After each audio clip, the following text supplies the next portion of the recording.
Hey everyone, so I want to do a little demo about working from a real life photograph. So this is a photograph stairwell. First thing you're going to do, I'm looking at here, is identifying our brightest highlights because we're going to leave those as the white of the paper. We're going to preserve those. I'm working on a slightly tinted paper, so keep that in mind, but the brightest highlight is along the edge of the pole there, and you can see where it hits a couple of the staircases, or stair treads. So the first thing that I'm starting with is I like to just begin lightly blocking in all of my darkest shadows. So running around, touching all the darkest shadows that are on the place and finding balance. Because once you can see them, you can start adjusting from there. But I'm not putting them in super dark. I'm putting them in with a cobalt blue right now, not heavy saturation at all.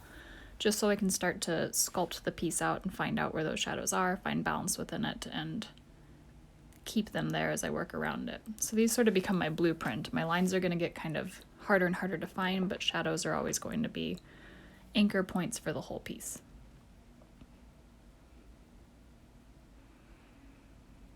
So you can see in some areas, like in the doorway, it is very dark, so I feel very confident putting a higher saturation there. As things are drying, you can see, as always, they're going to keep getting lighter and lighter as they're drying. I'm going to mix a lot of this wet on wet, so vast majority of it we'll do in one take here. So going through and just starting to bump up our shadows to find even darker ones, really identify them, but when I'm putting them in, I'm trying to maintain some of the texture and the movement that is in the stonework. So now in my darkest shadows, I'm going around with this plummy purple. It's got kind of heavy on the red, but it's mixing over the blue to create a plummy purple.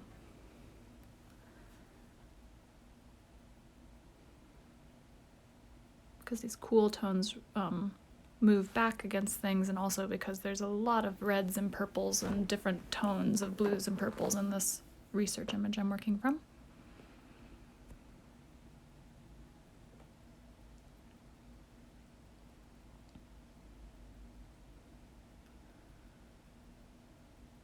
Still just blocking in shadows. It takes a long time if you really think about it to find all of the different nuances of shadow, but as you're working you start to see which ones are darker than others, lighter than others. So it really is about continually working over the whole piece and referencing it to find, your darkest darks, your lightest lights, and then everything else should sort of fall into line in between them.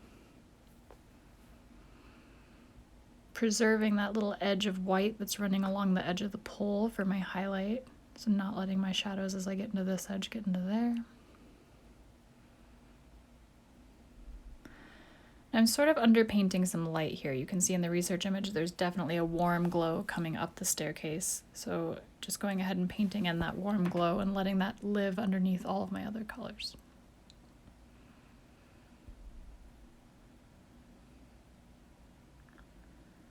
I did not do a very detailed sketch of this before I got started, so we're just sort of spacing it in, finding things as we go.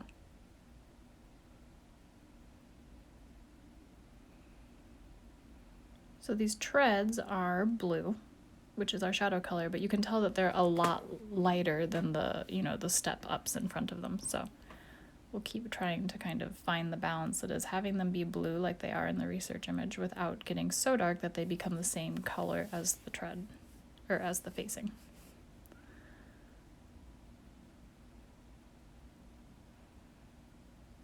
Now at some point here I'm going to realize I misdrew and don't have enough stairs, and I'll add one in up at the top.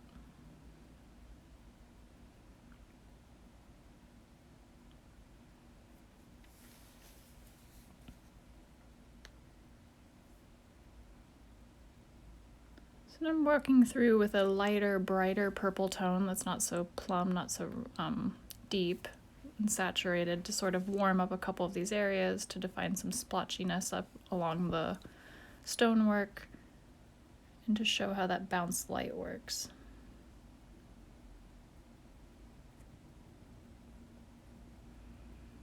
So when you're working from a photograph, you just have to find the things that you can identify, give yourself anchoring points, get a nice solid drawing in, but it's harder to work from a real life photograph than it is to work from someone else's painting, which is why we're doing this as our next step.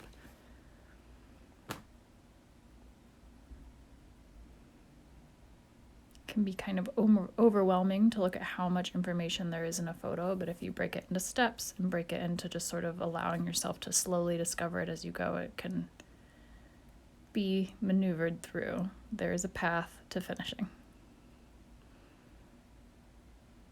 So I'm starting to add in some nice sharp, everything is still wet. You'll see these are still diffusing a little bit and certainly drying lighter. But adding some really nice sharp detailed shadow lines for the edges of steps, corners of stones. So up until now everything's been pretty gestural, but we're starting to get into the specifics.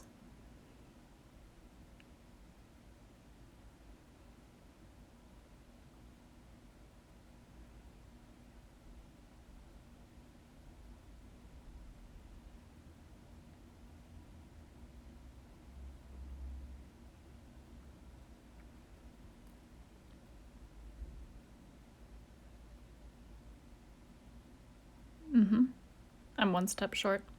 So just sort of blocking one in. It changes the angle a little bit, but at least it's there. That's what happens when you skip the drawing stage.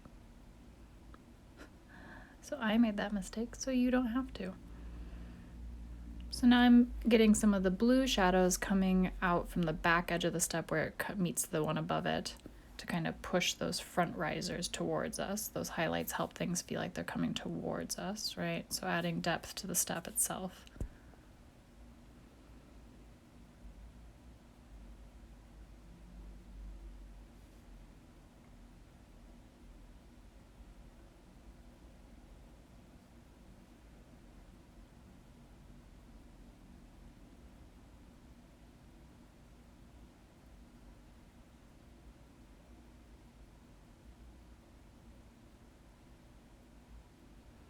So because there's so much yellow on this page, a purple shadow or a blue shadow comes across as gray, which actually, if you look at the research image, is pretty true. That's a lot grayer tone that they're using as that they have as a shadow and as a modeling on the stone. So I'm using sort of a grayed out purple to do it so it doesn't get warm. So I went ahead and let this section dry. So now we're able to come in with some fine line detail work. So up until now, everything was kind of wet in one take, but by letting it dry, we're able to now actually add some sharper details that aren't going to like diffuse into the background and into the stuff underneath it. A lot of these details I had already blocked in with the shadow layer, so it's nice because it makes these lines not feel so stark. They're sort of like a faint shadowing underneath it, so that these don't look like really intense or really specific when nothing else is there.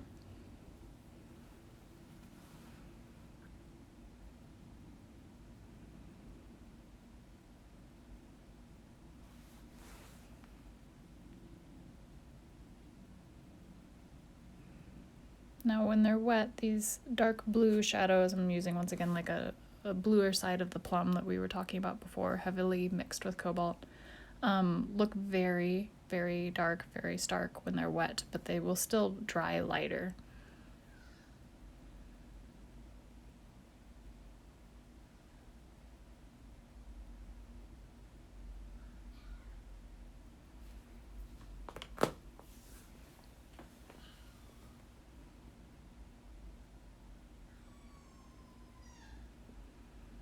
I'm also using this fine brush to add some of the texture to the stone steps, the wear and tear.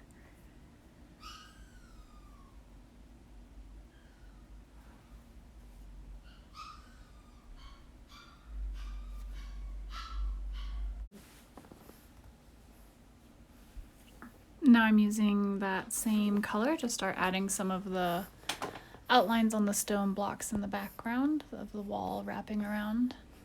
Just sort of freehanding these in.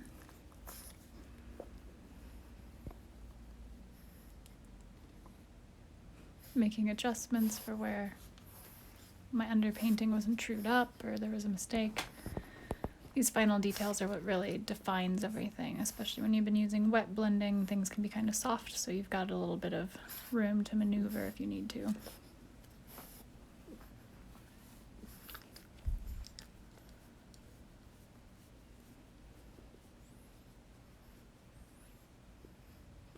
using that yellow that was on the wall over there to put in just a couple of warm-up highlights in areas where the light is bouncing, not obliterating the color of the paper, but sort of right where the paint edges into the paper. Adding another layer of warm kind of yellows and oranges into that background, modeling it with that grayish tone that we talked about to create the texture and do the line work. Let that one dry again. And now that it's dry, you can see it's sort of settled down to more neutral tone in the background.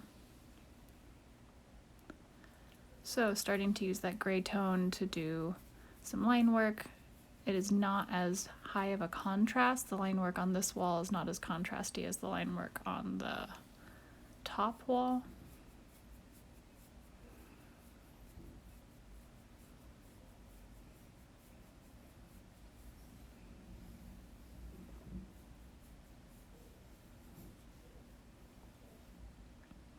Sometimes it's nice to use a micron to do just a couple little details in the areas that's darkest. One reason I like to do this is A, it's a very nice fine point, but B, it also helps you know where you need to be darker. So if I use that micron to edge out a couple of areas that are my darkest shadows, I'll go back over it here with the paintbrush and just darken right next to the micron so that it's telling me I could go more saturated right there. So that the micron doesn't stand out too much in areas like this. So it's just deepening that saturation, just a couple choice areas now that's dry, one final pass for saturation and contrast to add some depth.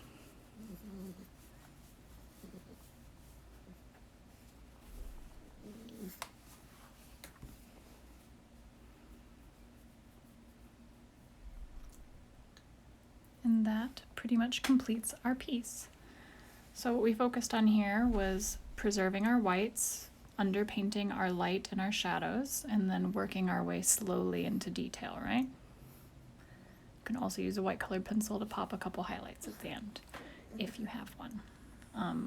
But if you have a white page, you won't need it as much.